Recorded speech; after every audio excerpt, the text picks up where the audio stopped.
Friends, మీకు ఇది తెలుసా? గ్రహణం సమయంలో 99% దేవాలయాలు మూసివేస్తే కేవలం 7 ఆలయాలు మాత్రమే తెరిచే ఉంటాయి అని. ఎందుకు? ఏం జరుగుతుంది అక్కడ? ఈ రోజు నేను చెప్పబోయే విషయాలు మీరు వింటే షాక్ అవుతారు. చివరి వరకు చూడండి, ఎందుకంటే నేనిప్పుడు చెప్పబోయే కథ చాలా ఇంట్రెస్టింగ్ గా ఉంటుంది. ముందు ఒక చిన్న కథ తెలుసుకుందాం. మహాభారత యుద్ధం జరుగుతూ ఉంది. అర్జునుడు జయద్రథుణ్ణి వధించాలని ప్రతిజ్ఞ చేశాడు. కానీ సూర్యాస్తమం దగ్గర పడుతూ ఉంది. అర్జునుడు ఓడిపోతాడేమో అని అందరూ భయపడ్డారు. అప్పుడే అద్భుతం జరిగింది. అమావాస్య.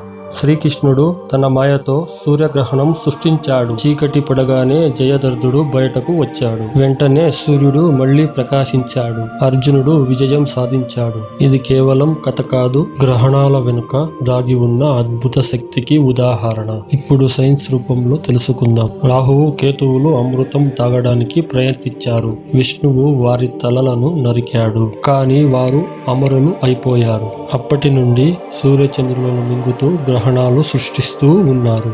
సైన్స్ వివరణ. సూర్యగ్రహణం చంద్రుడు భూమికి సూర్యుడికి మధ్య వస్తే చంద్రగ్రహణం.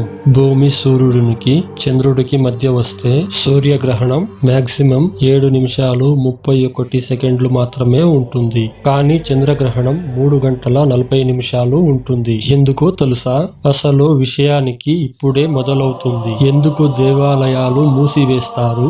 1. దేవాలయాల్లో యంత్రాలు ఎనర్జీ పాజిటివ్స్ విడుదల చేస్తాయి. గ్రహణం సమయంలో నెగటివ్ ఎనర్జీ వస్తుంది. 2.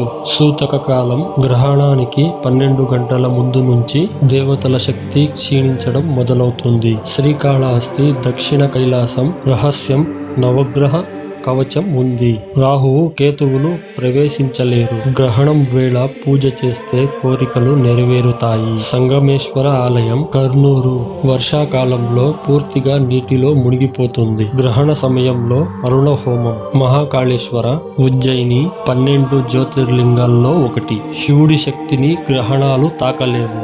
అమ్మలారా, ఇది చాలా ముఖ్యం. గర్భిణీలు తప్పకుండా పాటించాల్సినవి. చెయ్యకూడనివి: కత్తి, సూది వాడకండి. బయటకు వెళ్ళకండి. గ్రహణాన్ని చూడకండి. లోహ వస్తువులు ధరించకండి. మరియు చేయాల్సినవి: ప్రశాంతంగా కూర్చోండి. భగవన్నామ స్మరణ చేయండి. తులసి దళాలు పక్కన పెట్టుకోండి. నాసా కూడా గర్భిణీ స్త్రీలను గ్రహణం సమయంలో జాగ్రత్త వహించాలని సూచిస్తుంది. ఇప్పుడు అత్యంత ముఖ్యమైన భాగం. గ్రహణం ముందు. 1. ఆహారంలో తులసి దర్భం వేయండి. 2. సూతక కాలం గమనించండి. సూర్య -12 గంటలు, చంద్ర -9 గంటలు. గ్రహణ సమయంలో మంత్రం: గ్రహణ కాలే మహాపుణ్యే ఓం నమఃశివాయ 108 సార్లు జపించండి. మరియు ధ్యానం లేక జపం చేయండి. నిదురపోకండి. గ్రహణం తరువాత స్నానం చేయండి. మరియు దానం.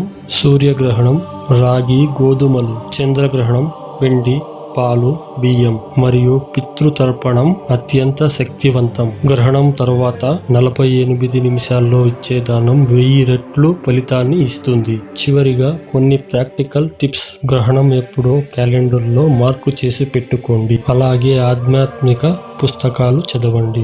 అలాగే కుటుంబంతో భజనలు చేయండి. అలాగే ఆన్లైన్లో సేఫ్ గా గ్రహణం చూడవచ్చు. అలాగే మొబైల్ ఎక్కువ వాడకండి. అలాగే గొడవలు పడకండి. అలాగే కొత్త పనులను మొదలు పెట్టకండి. అలాగే సూర్యగ్రహణాన్ని డైరెక్ట్ గా చూడకండి.